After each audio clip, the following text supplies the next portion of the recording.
दोस्ती और भरोसा। एक छोटे से गांव में रमेश नाम का एक व्यापारी रहता था। वो रोज सुबह अपने गधे मोती को लेकर पास के शहर के बाजार जाया करता था। मोती उसके लिए सिर्फ एक जानवर नहीं, बल्कि सालों से उसका साथी था। फिर भी व्यापारी और गधे के रिश्ते में एक अजीब सी दूरी थी। रमेश हमेशा मोती पर भारी बोझ लाद देता और मोती चुपचाप सहता रहता। रास्ता लंबा था, कभी धूप तेज होती, कभी बारिश। रास्ते में एक छोटा सा जंगल और एक नदी भी पड़ती थी। पहले पहल मोती ने कुछ चालाकियां की, कभी धीरे चलना, कभी अचानक रुक जाना। रमेश को लगता था कि गधा जानबूझकर परेशान कर रहा है, इसलिए वो और सख्त हो जाता। एक दिन बाजार से लौटते समय तेज बारिश होने लगी। नदी उफान पर थी। मोती डर गया और रुक गया। रमेश ने पहली बार ध्यान दिया कि मोती कांप रहा है। उसने डांटने के बजाय प्यार से उसके सिर पर हाथ फेरा और बोझ उतार दिया। दोनों ने नदी किनारे एक पेड़ के नीचे शरण ली। उसी रात रमेश को एहसास हुआ कि वो मोती को सिर्फ काम की चीज समझता रहा, उसकी तकलीफ कभी समझने की कोशिश नहीं की। अगले दिन उसने फैसला किया कि अब से वो मोती पर जरूरत से ज्यादा बोझ नहीं डालेगा।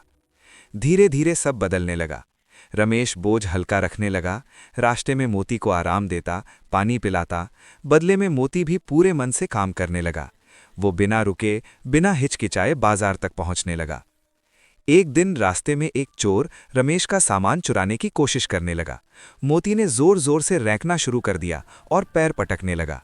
आसपास के लोग आ गए और चोर पकड़ा गया। रमेश की आंखों में आंसू आ गए। उसे समझ आ गया कि मोती सिर्फ बोझ ढोने वाला गधा नहीं, बल्कि उसका सच्चा दोस्त है। उस दिन के बाद रमेश ने मोती के लिए एक अलग जगह बनाई, अच्छा चारा दिया और प्यार से बात करने लगा। गांव में लोग कहने लगे कि रमेश और उसका गधा एक दूसरे को समझते हैं। समय के साथ रमेश का व्यापार भी बढ़ने लगा। लोग कहते थे कि जहां भरोसा और ईमानदारी होती है, वहां बरकत खुद चली आती है।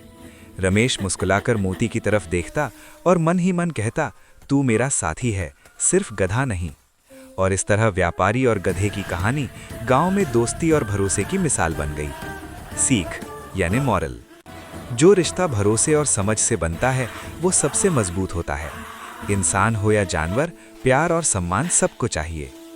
अगर चाहें तो मैं इसे बच्चों की किताब, ऑडियो स्टोरी या यूट्यूब स्टोरी स्क्रिप्ट के रूप में भी तैयार कर दूं।